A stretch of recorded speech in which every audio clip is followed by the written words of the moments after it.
Bom, pessoal, a aula de hoje aí, então, a gente vai comentar sobre o Poder Judiciário, tá? A estrutura do Poder Judiciário, tá ok?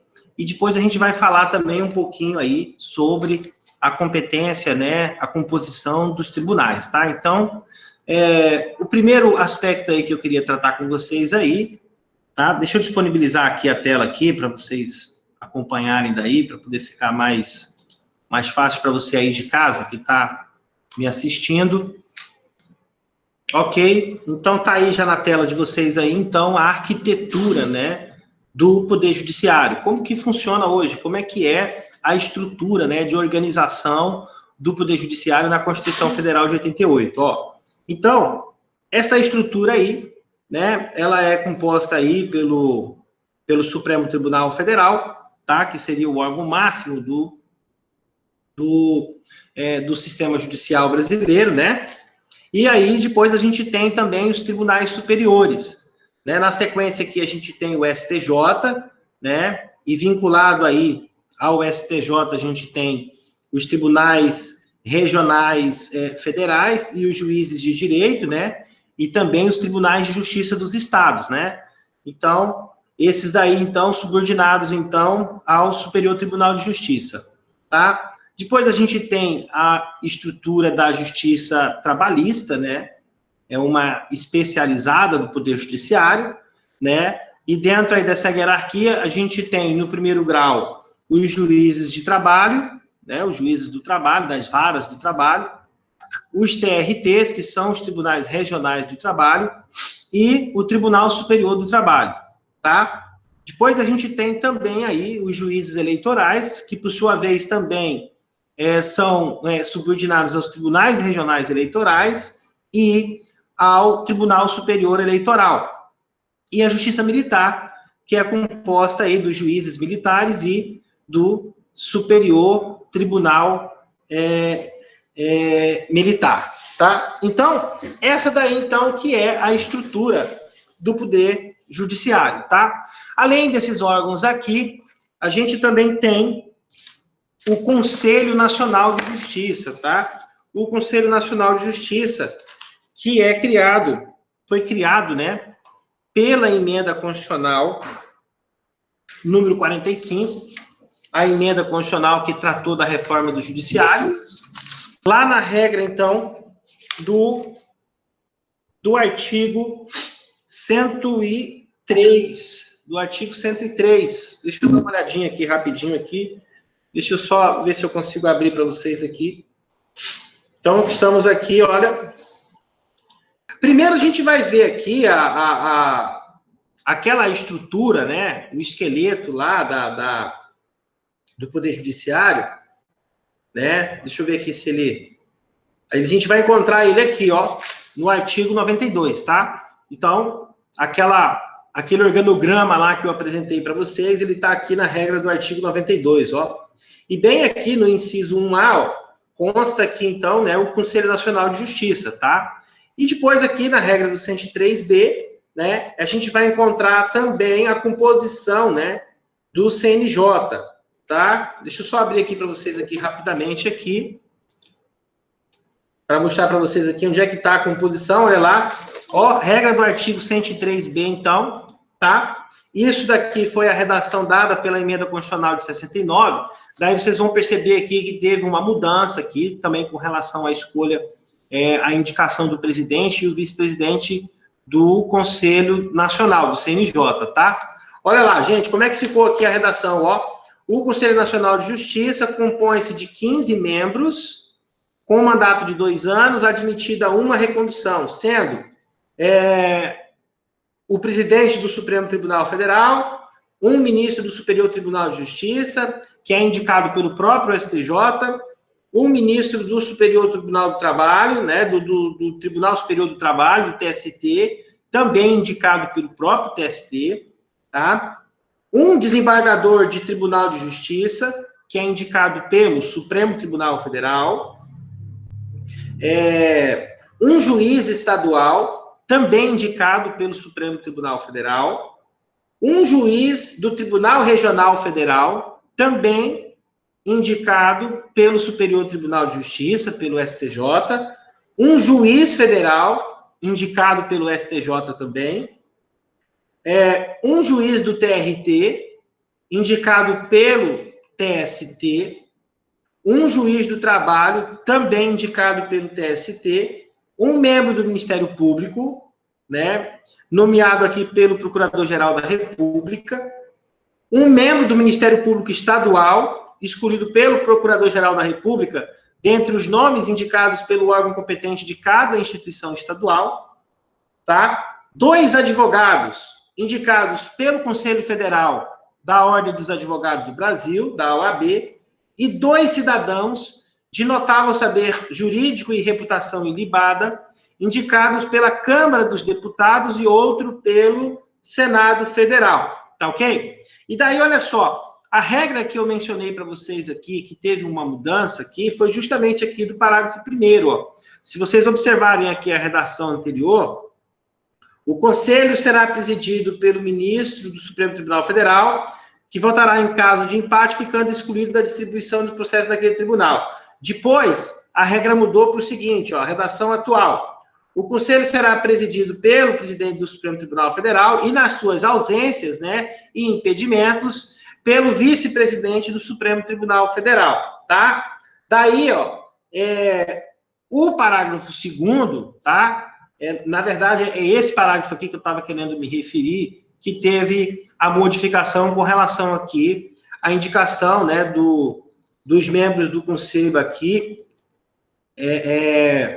pelo presidente da República, tá? Então, a redação anterior, ó, os membros do Conselho serão nomeados pelo presidente da República, depois de aprovada a escolha pela maioria absoluta do Senado, tá? Sendo que aqui a nova redação aqui do parágrafo 2º ficou da seguinte maneira: os demais membros do Conselho serão nomeados pelo presidente da República, depois de aprovada a escolha pela maioria absoluta do Senado Federal, tá? Então, essa daí, então, foi uma das mudanças aí que teve, né, da estrutura aqui do CNJ, tá? A partir aqui, então, da redação da emenda constitucional de 2009, tá? Voltando aqui, então, para o esquema da gente aqui, a gente vai falar um pouquinho agora, então, sobre as funções do Poder Judiciário, né? A gente sabe que o Poder Judiciário, ele tem a função primordial, que é a de julgar, né, a função típica, né, que é a da função jurisdicional, que é a de julgamento, né? É ele, então, que julga, que decide os conflitos, né, da sociedade, sejam entre os particulares, ou seja, entre o próprio Estado e o cidadão, tá? Então, além disso daí, também é parte da função jurisdicional interpretar, né, e dizer, né, o direito sobre as controvérsias a ele submetidas. Então, na prática, é o judiciário que acaba interpretando as leis que são formuladas pelo Poder Legislativo, né, e os atos administrativos que são expedidos, né, pelo Poder Executivo, tá certo?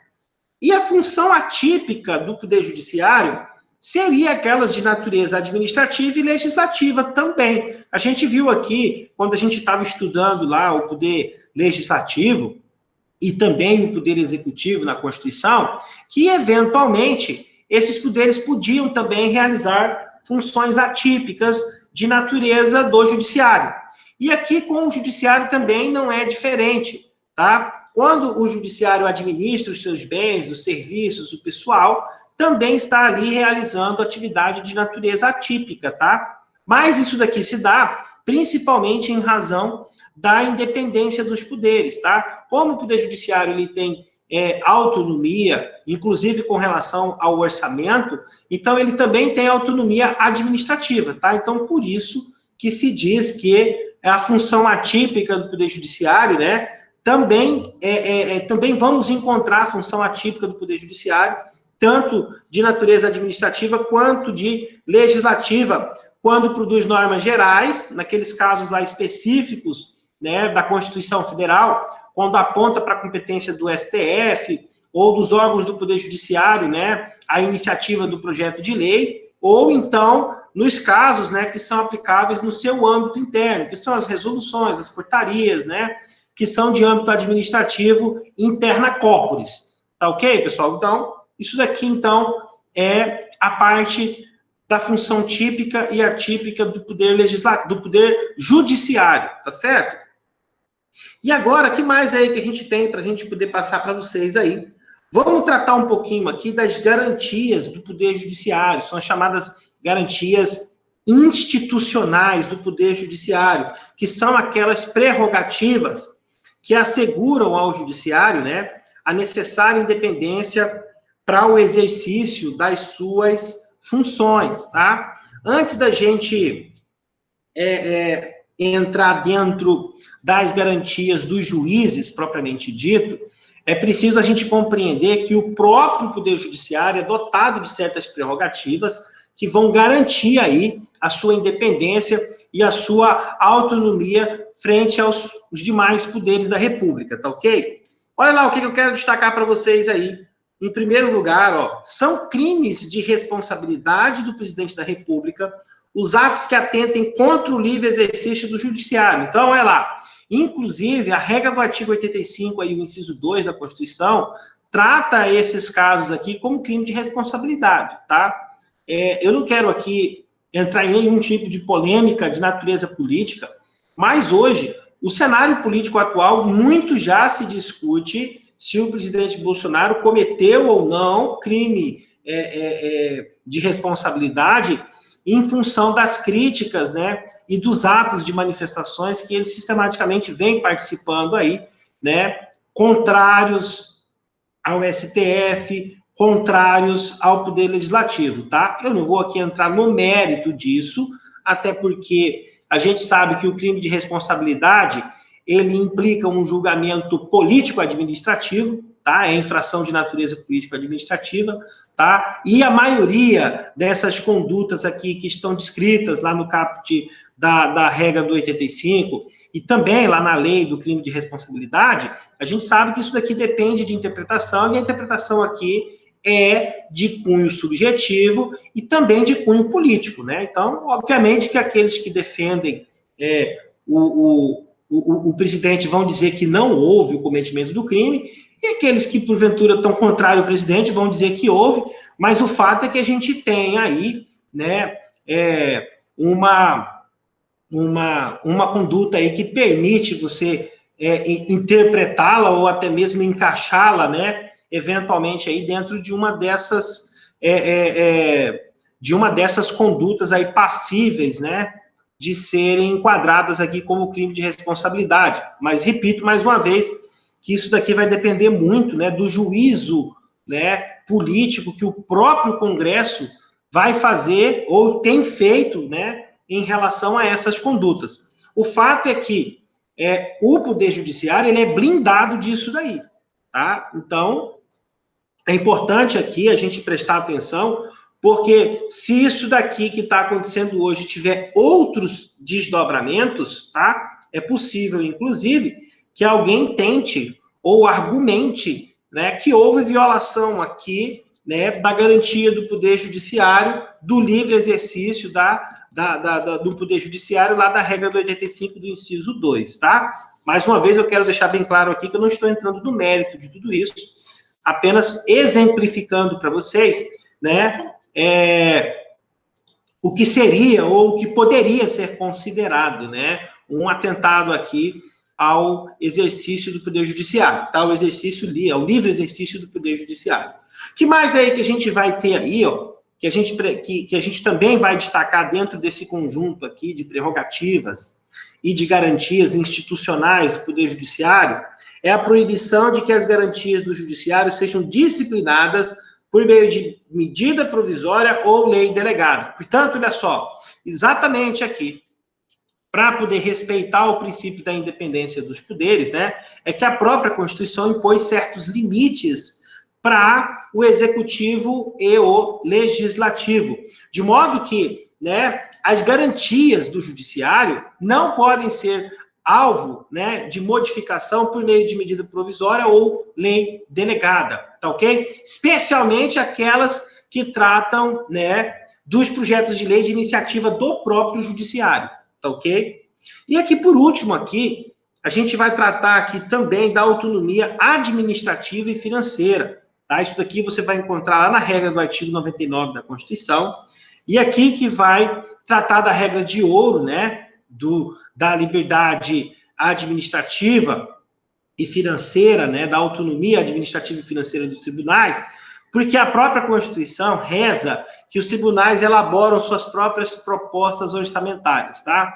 O primeiro aspecto que você tem que ter em mente aqui é que a Constituição, dentro do seu princípio de repartição das receitas tributárias e das receitas correntes, ela já determina, né, os percentuais para cada poder. Então, a própria Constituição é que define, né? Isso daqui vai para o executivo, essa outra parte aqui vai para o legislativo, e uma parte desse orçamento aí também é destinada ao próprio judiciário. Dentro, então, né, dessa receita, né, que o ordinário, dentro dessa fatia do bolo aí, que o judiciário tem direito, ele administra, elabora o seu orçamento e aplica ele dentro, então, do princípio aqui da autonomia, tá, administrativa e financeira do Poder Judiciário. Tá ok? Então, com esses três aspectos aqui, a gente fecha o ciclo aqui das garantias e das prerrogativas institucionais do Poder Judiciário, tá certo? Vamos falar um pouquinho agora sobre as garantias dos magistrados, tá? Daí, antes da gente fazer aqui, antes da gente olhar aqui o quadro aqui do mapa mental, das garantias aqui dos magistrados, eu queria fazer a leitura aqui com vocês aqui da regra do artigo 95 da Constituição Federal, tá? Então, vamos aqui rapidamente aqui, ó. E daí, eu vou fazer a leitura aqui com vocês aqui, ó. Os juízes gozam das seguintes garantias. Inciso 1, vitalicidade, tá? Inamovabilidade. E do inciso 3 aqui, a irredutibilidade de subsídio, ou seja, a irredutibilidade de vencimentos, tá? O que vem a ser a vitalicidade e quais são os aspectos aqui que eu quero destacar para vocês, tá? Que eu quero que vocês registrem aí. O primeiro, só será adquirida após o cumprimento do estágio probatório de 2 anos. Então, portanto, para o magistrado adquirir direito à vitalicidade, ele tem que atingir, no mínimo, né, 2 anos de exercício da função, né, após, então, o cumprimento do estágio probatório, tá, inicial da carreira. A não ser, a gente vai ver isso daqui, quando ele integra a carreira dos tribunais, tá? Uma vez o magistrado, né, ele ingressando no tribunal, a vitalicidade passa a ser automática, tá? Então, só tem essa exceção aí que você tem que tomar um cuidado aí. Que mais aí que você vai encontrar aí, ó? Adquirida essa vitalicidade aí, o magistrado só perde o cargo, né? Só perde o cargo em virtude de sentença judicial transitada e julgada, tá? Então, isso daqui é uma garantia dos juízes, tá? A vitalicidade, então, né? Só pode ser, então, só pode haver a perda, né, da vitalicidade mediante sentença judicial transitada e julgada, tá? E aqui, o terceiro aspecto aqui que eu quero destacar aqui ainda com relação à vitalicidade, ó, os magistrados que ingressam no Poder Judiciário pela regra do 5º Constitucional adquirem a vitalicidade imediatamente no momento em que tomam posse.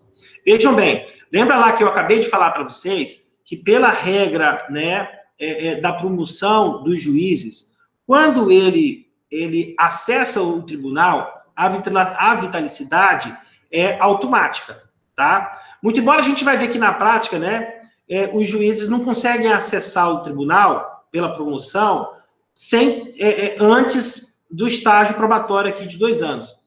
Então, por isso que na prática, a vitalicidade automática, ela só é possível aí para aqueles magistrados que ingressam nos tribunais pela regra do 5º Constitucional, tá? E quem são os magistrados que ingressam nos tribunais pela regra do 5º Constitucional? São justamente aqueles magistrados que correspondem, né, à indicação da vaga pela OAB e do Ministério Público, respectivamente, tá bom?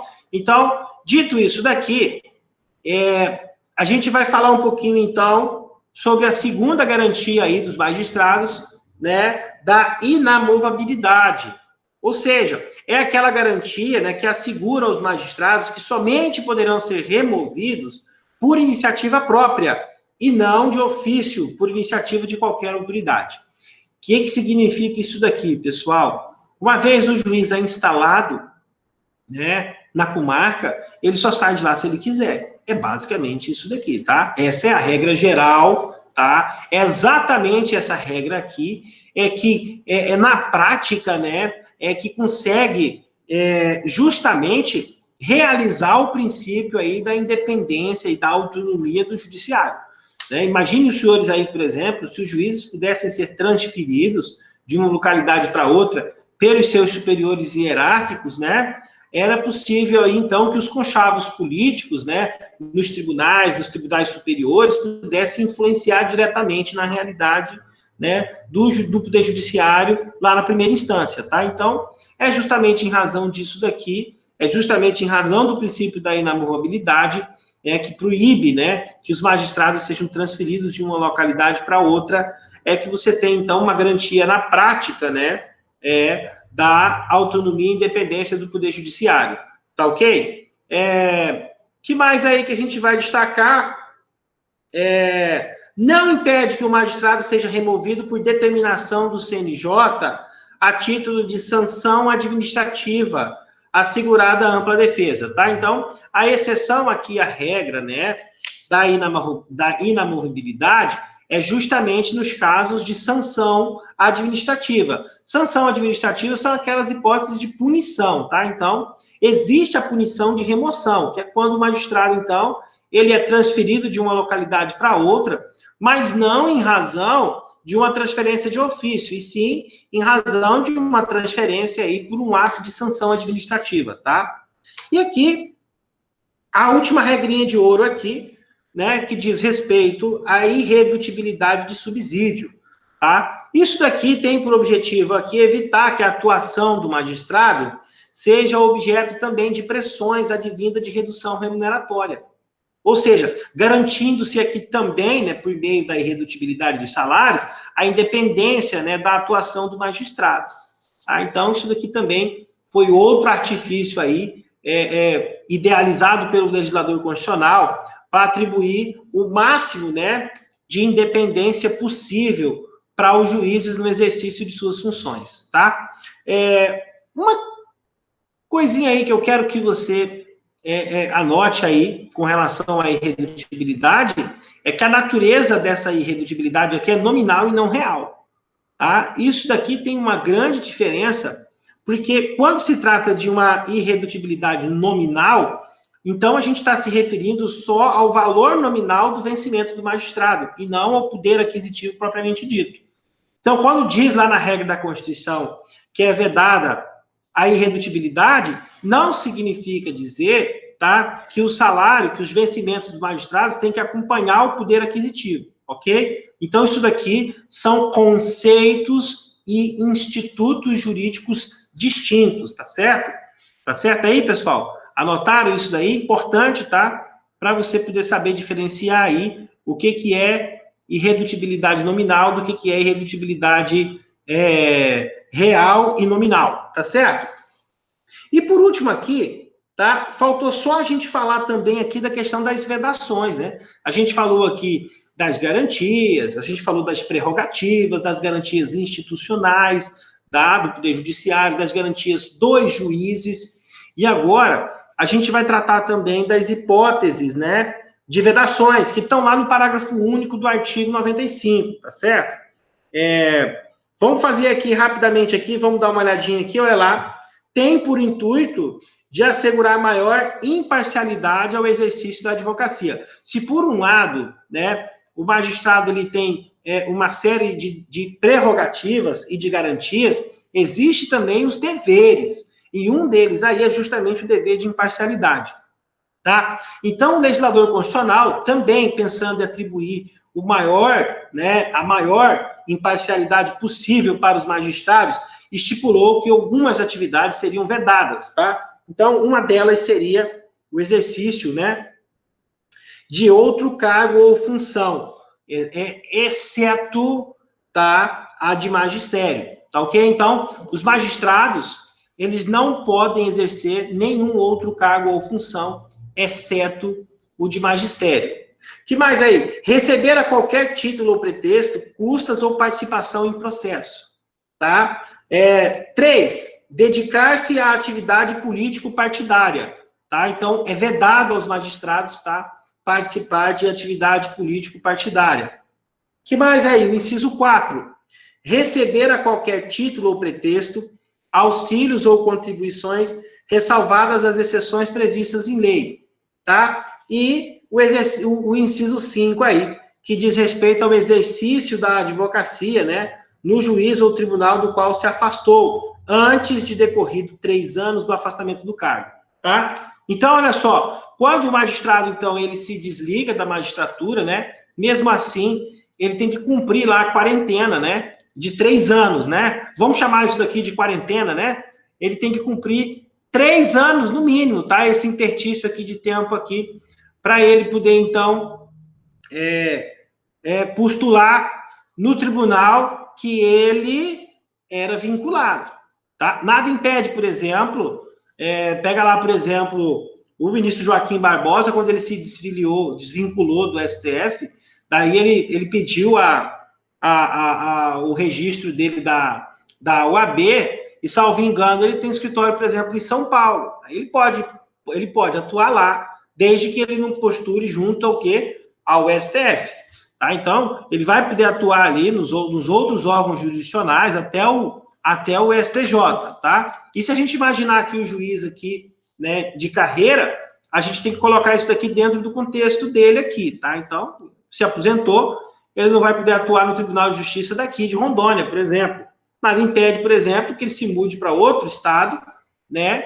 E lá ele pode exercer o trabalho dele como advogado tranquilamente, tá certo? A gente vai falar então da composição, né, dos órgãos do Poder Judiciário, começando aí então pelo Conselho Nacional de Justiça, tá? Então, olha só, primeiro aspecto aí que eu quero que você registre aí, tá? Ele foi criado aí pela Emenda Constitucional 45 de 2004, intitulada aí a Reforma do Poder Judiciário, né?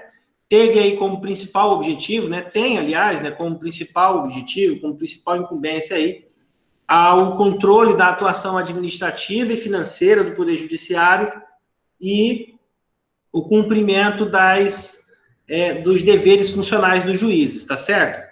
Então, o CNJ é um órgão eminentemente administrativo, ele não tem como via de regra função jurisdicional, a não ser, né, as funções de julgamento, né, de sanções disciplinares, tá? Mas aí não é exatamente a função jurisdicional, e sim uma função interna também, tá? Interna corporis, né? Que mais aí? Que a gente pode classificar, então, ele como um órgão de controle interno e não como de controle externo, tá? Ele não tem nenhuma competência sobre o STF, então é bom a gente destacar isso daqui, porque o STF tem uma missão constitucional, tem as suas competências, as suas atribuições, por sua vez, o CNJ tem as suas próprias atribuições e competências, portanto, é incorreto você afirmar que o STF está subordinado ao CNJ, tá? Até porque, né, o STF, né, seria, né, o órgão máximo do Poder Judiciário Nacional, tá certo? Que mais aí? A questão da composição, né, que a gente até tratou aqui na primeira parte da aula, né, da regra lá do 103, do inciso D, e também aqui, né, a mudança que a gente teve aqui da Emenda Constitucional 61/2009, que afastou a submissão dos nomes do presidente e do vice-presidente à aprovação da maioria absoluta do Senado Federal como condição prévia para a nomeação do conselho, tá? Então, antigamente aí você precisava, né, de aprovação, né, da sabatina pelo Senado, tá? E depois aí então da Emenda Constitucional 61/2009, foi, então, retirado esse requisito aí da redação do texto constitucional, tá? E os demais membros aí do CNJ, que continuam sendo nomeados pelo presidente da República, né? Aí sim, com a necessidade de passar, né, pela sabatina, né, do Senado Federal, tá? Ou seja, precisa aí, né, de ser aprovado aí, né, pela maioria absoluta do Senado Federal, tá? Isso daqui tá lá na regra, então, do artigo 103B, o parágrafo 1º e o parágrafo 2º, tá certo? Terminando, então, essa parte aqui, então, do CNJ, vamos falar um pouquinho, então, sobre o STF. Vamos falar um pouquinho aqui sobre o STF, tá? Deixa eu só colocar aqui de volta aqui para vocês aqui a tela, para vocês poderem acompanharem melhor aí de casa, tá? A gente estava tratando aqui exatamente aqui do Conselho Nacional de Justiça, tá? Da Emenda Constitucional 45 de 2004, a função, né, o objetivo do CNJ, o seu caráter administrativo, tá? A sua natureza de órgão de controle interno, a questão aí também da indicação e a composição dos nomes, da regra lá do 103B, do parágrafo 1º e o parágrafo 2º, tá? Então, fechando aí essa parte da aula aí sobre o Conselho Nacional de Justiça, daí a gente chega então aqui até o STF, tá? E o STF, a gente vai encontrar então aqui a regra para a composição do STF lá no 101 da Constituição Federal. Eu vou fazer aqui a leitura aqui para vocês, antes da gente voltar lá para o nosso mapa mental. Olha aqui, então, ó. O Supremo Tribunal Federal compõe-se de 11 ministros, né, escolhidos aí dentre cidadãos com mais de 35 e menos de 65 anos de idade, de notável saber jurídico e reputação ilibada. Né? E o parágrafo 1º aí, ó, os ministros do Supremo Tribunal serão nomeados pelo presidente da República depois de aprovada a escolha pela maioria absoluta do Senado Federal, tá? Isso daqui não é regra, não é cláusula pétrea, tá? Portanto, isso daqui pode ser alterado, esse critério aqui, muito embora, né, a gente sabe que, historicamente, em que pese muitos serem contrários à regra, mas nenhum presidente, de fato, né, quis mudá-la. Não houve aqui uma vontade aqui, né, seja do Congresso Nacional, seja do Executivo aqui, de promover nenhuma mudança aqui com relação à expectativa para alteração aqui dos critérios para a indicação dos membros do Supremo Tribunal Federal. Pelo contrário, né, a gente viu recentemente aqui, na recente história da República, a presidente Dilma, por exemplo, não mudou a regra, aumentando de 65 para 70 anos, né, a idade da aposentadoria compulsória, né, justamente para poder manter alguns ministros aí, né, no time dela, para poder não ter a possibilidade de alteração, né. Deixa eu só confirmar aqui a idade limite aqui da aposentadoria compulsória aqui, tá? Só alterando aí o que eu falei, não foi de 65 para 70, foi de 70 para 75, tá? Então, foi exatamente aí por conta dessa mudança aí que possibilitou a manutenção, né, a mantença, né, de alguns ministros naquela época lá que garantiram, né, alguns resultados, né, na verdade, garantiram que não houvesse, né, mudança de posicionamentos ali na composição do tribunal naquele contexto político lá, tá? Hoje é o contrário. Hoje a gente vê aí um ensaio, né, uma tentativa aí por parte do presidente atual de reduzir o limite de novo, de 75 para 70, justamente para ele poder indicar mais nomes para o STF, tá? Então, assim, do meu ponto de vista aqui, né, eu entendo que não é isso que vai resolver o problema, tá? Você aumentar ou reduzir o limite de acordo com a conveniência do atual presidente da República, seja desse partido ou daquele outro, não vai resolver o problema definitivo.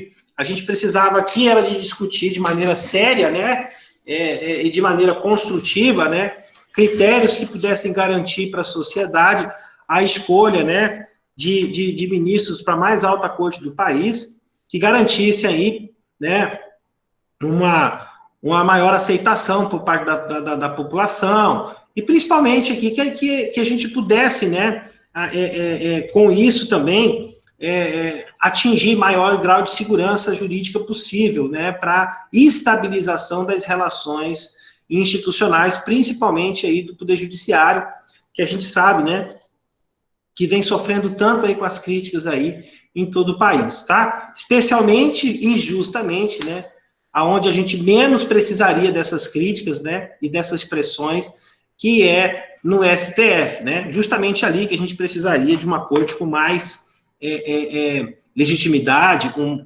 com maior grau de segurança, né, e com maior aprovação da população, justamente para que as decisões emanadas pelo órgão maior, pelo órgão supremo, né, do Poder Judiciário brasileiro, né, pudesse, assim, então, ter uma conformidade maior da sua população, da sua sociedade como modo em geral. O que a gente vê na prática é o oposto, né? As pessoas cada vez questionam mais, criticam mais as decisões do STF, tá? Enfim, isso daqui é só uma questão para a gente poder refletir, né, discutir. É óbvio que isso daqui passa por uma construção de um acordo político para você poder conseguir fazer uma mudança na regra aqui que pudesse abarcar todas essas ideias aqui.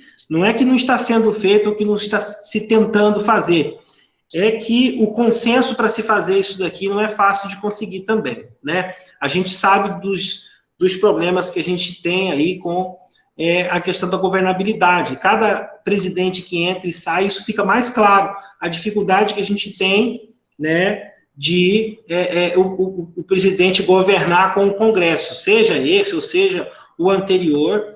A gente sempre viu aí na história recente do país, né, o grande problema, né, o gargalo que é isso daí, para se conseguir essa governabilidade e o preço que ela custa às vezes, tá?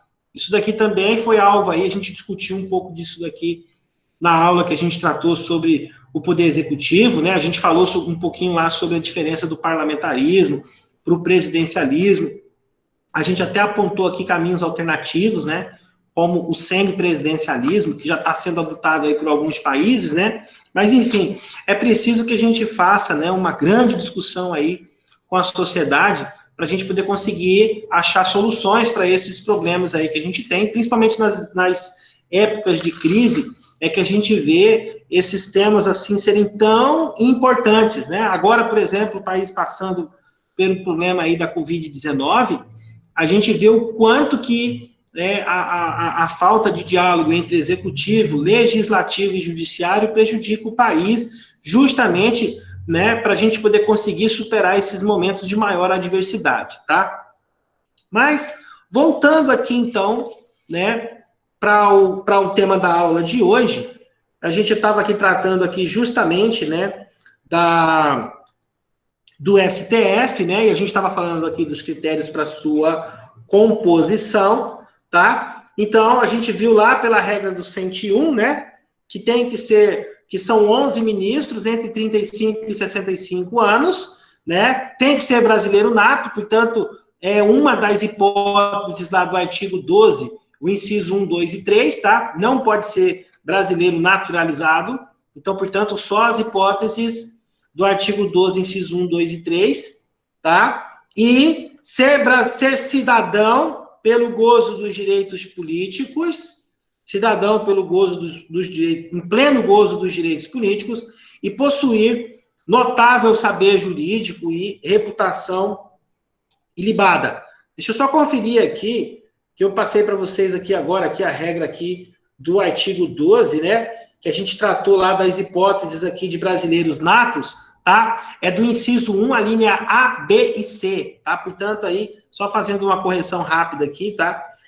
Os brasileiros natos são os das hipóteses da linha A, B e C do inciso 1 do artigo 12, tá ok? Agora sim, vamos tratar então aqui das competências do STF, tá? Regra lá então do 102 da Constituição Federal, tá? Primeira coisa aí que a gente tem que fazer a distinção aqui é justamente com relação à natureza, né, da competência. A gente tem duas naturezas. Você tem a competência de natureza originária e de natureza recursal. quando é que o STF vai atuar na sua competência originária e quando é que ele atua, então, na sua competência recursal. Bom, vamos lá. Na regra, então, do 102, o inciso 1, tá? E aquele rol lá, ele é exaustivo, tá? Ou seja, ele é taxativo, né? A gente pega aqui, deixa eu ir lá para o 102 aqui, indo aqui, então, para o 102. Olha lá.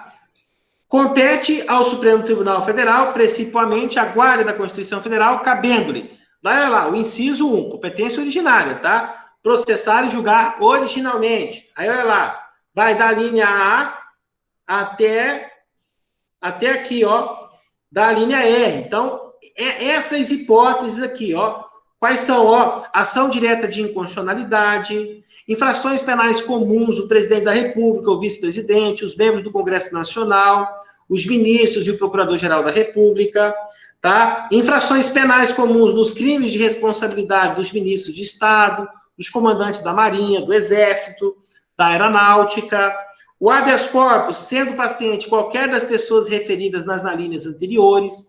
Então, o habeas corpus envolvendo as pessoas acima mencionadas, tá? O litígio entre o Estado estrangeiro ou o organismo internacional e a União, o Estado, o Distrito Federal ou o território.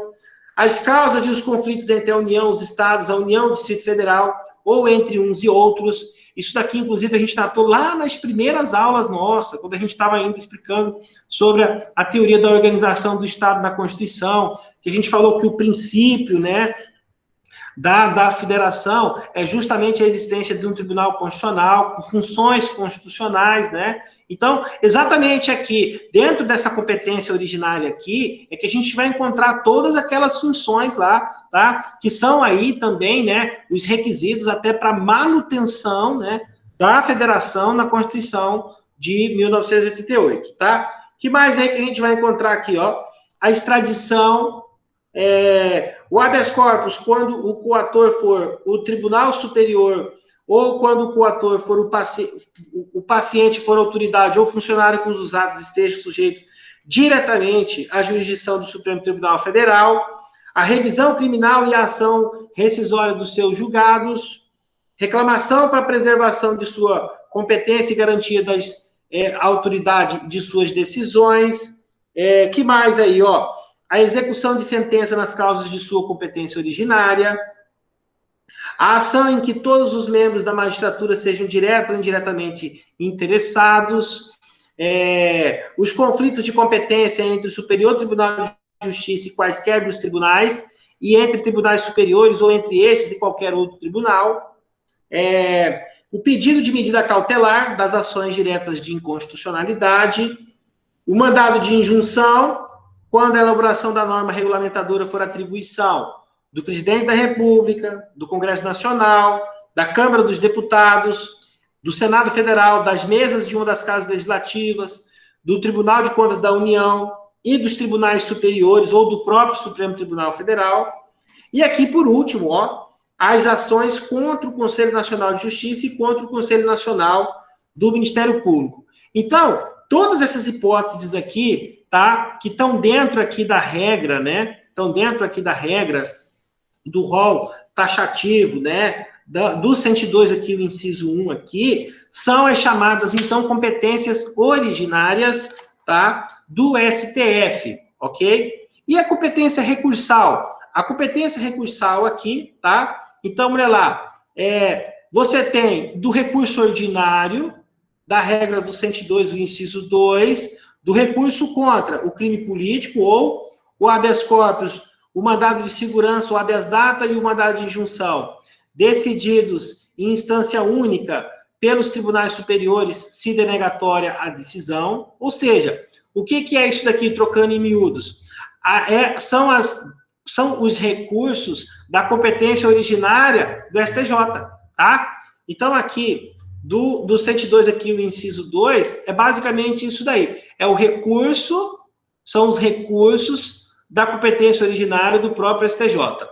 E aqui do recurso extraordinário. Do recurso extraordinário, né, são aquelas situações lá, né, que dizem respeito, olha lá, do inciso, do 102, do inciso 3, ó, quando contraria dispositivo da Constituição Federal, quando declara a inconstitucionalidade de tratado ou lei federal, quando julgar válida lei ou ato de governo local contestado em face da Constituição Federal, julgar válida lei local contestada em face de lei federal. Daí lembrando que o recurso extraordinário aqui, tá? Ele também tem outros requisitos lá, só que isso daqui é da matéria de processo civil, tá? Mas só para poder ficar claro aqui, então, tá? O recurso extraordinário aqui, então, envolve, então,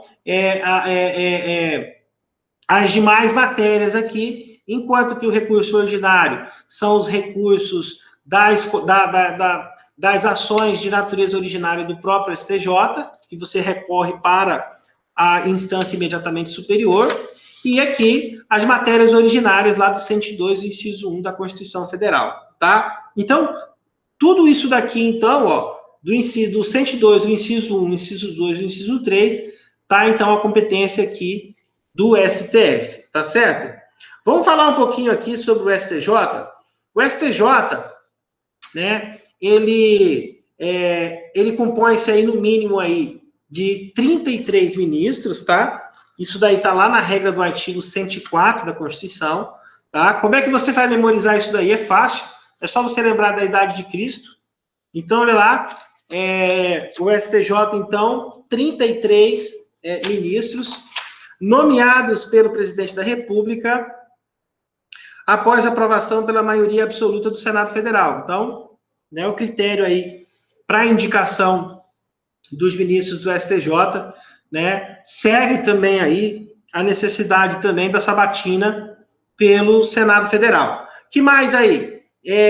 A Constituição Federal outorgou a guarda da Constituição para o STF e outorgou a missão de guardião do ordenamento jurídico, ou seja, daquilo que os doutrinadores chamam de matéria infraconstitucional, para o STJ, tá? Então, a missão principal do STF é guardar a Constituição, e a missão do STJ, em tese, né, ele, então, é o guardião de todo o ordenamento jurídico infraconstitucional, ou seja, aquilo que está abaixo da Constituição, tá?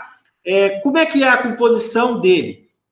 1/3 são de juízes dos tribunais regionais federais, tá? 1/3 de desembargadores dos tribunais de justiça estaduais, tá? E mais 1/3 aí, né, dividido em 1/6, né, de indicados aí pela OAB, tá? E também, né, de indicados aí também, tá, de representantes aí do Ministério Público Federal, Estadual e do DF, tá?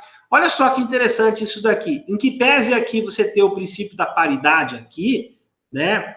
Um tribunal que tem a composição de advogados e de membros do Ministério Público, tá? Tecnicamente falando, é incorreto você dizer que aqui aplica-se a regra do quinto constitucional. Muito cuidado com isso daí, inclusive nos concursos, tá? Porque a regra do quinto constitucional é muito claro, tem que ser 1/5.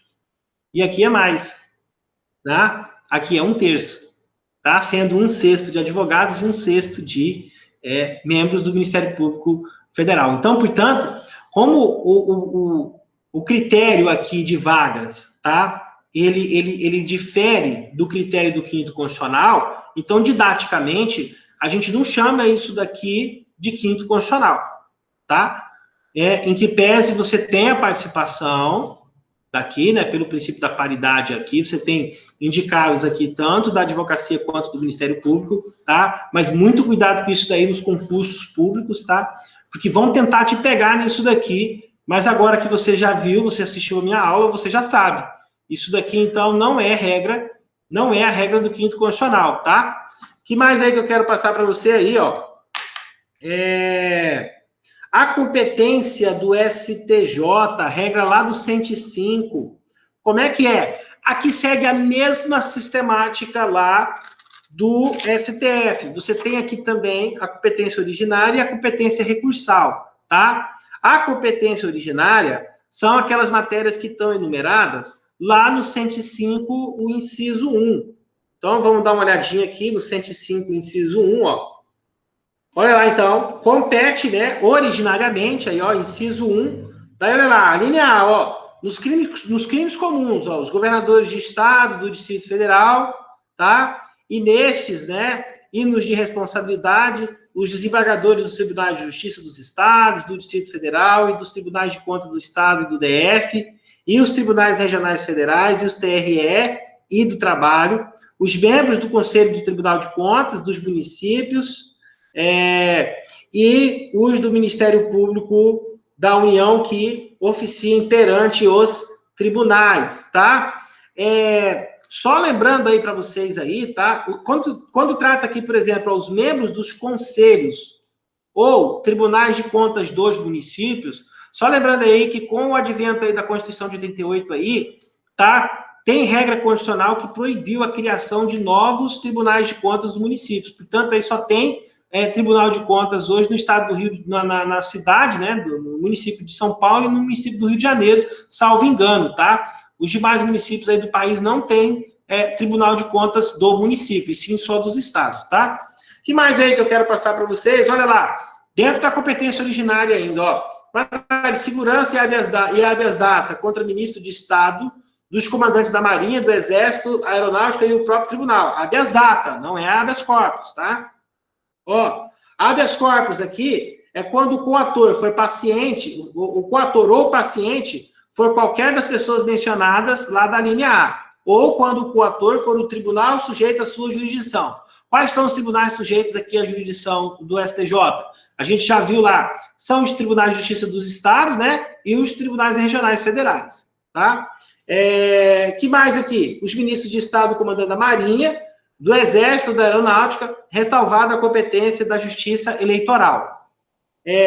Os conflitos de competência entre quaisquer tribunais, ressalvado o 102 do inciso 1, as revisões criminais das ações rescisórias dos seus próprios julgados, a reclamação para a preservação de sua competência e a garantia da autoridade de suas decisões, os conflitos de atribuições entre autoridades administrativas e judiciárias da União ou entre as autoridades judiciárias de um Estado e administrativas de outro Estado ou do DF, ou entre deste e a União. E aqui também, ó, o mandado de injunção, quando a elaboração da norma regulamentadora for atribuição de órgão, entidade ou autoridade federal, da administração direta ou indireta, excetuados os casos de competência do Supremo Tribunal Federal e dos órgãos da Justiça Militar, da Justiça Eleitoral, da Justiça do Trabalho e da Justiça Federal. Aqui é praticamente aqui por exclusão, né? O mandado de injunção, o que não for da competência desses aqui, então é da competência do STJ, tá? A homologação de sentença estrangeira, tá? E a concessão de exequatur às cartas rogatórias. O que é isso daqui? São os cumprimentos de ordens judiciais de decisões estrangeiras, tá? Então, quem cabe dar cumprimento aí a essas cartas rogatórias aqui é o STJ, tá? Então, isso daqui, então, ó, é a competência do STJ, tá ok?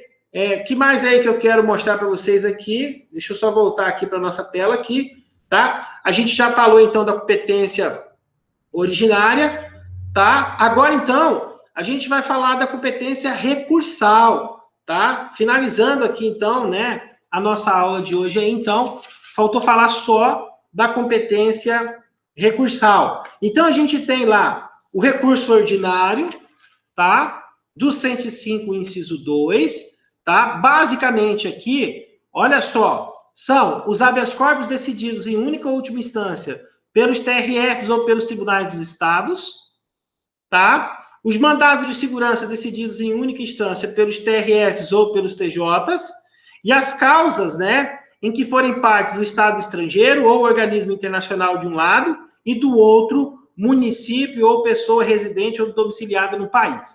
Veja bem, se você parar para você poder prestar atenção aqui, basicamente o recurso ordinário do STJ são as hipóteses de recurso da competência originária dos tribunais de justiça e dos tribunais regionais federais.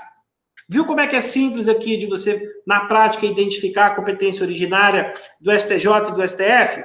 A do STF são os recursos da competência originária do STJ.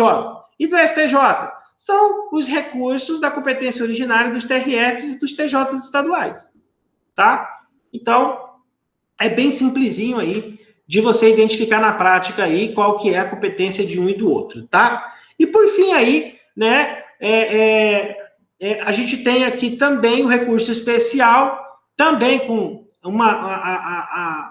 a questão aqui do recurso especial aqui está ligado também à missão constitucional do STJ, assim como o do STF, né? O recurso extraordinário está interligado com a missão constitucional de defesa da Constituição.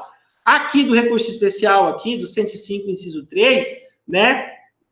Delega aqui para o STJ aqui a defesa da ordem infraconstitucional, tá? Então, olha lá quais são as hipóteses, ó. Contrariar tratado ou lei federal que lhes negar vigência, tá? Lembrando que, pela regra lá, né, do parágrafo 3º, parágrafo 4º do artigo 5º, os tratados internacionais que versam sobre matéria de direitos humanos, eles ingressam no ordenamento jurídico como status o quê? De emenda à Constituição.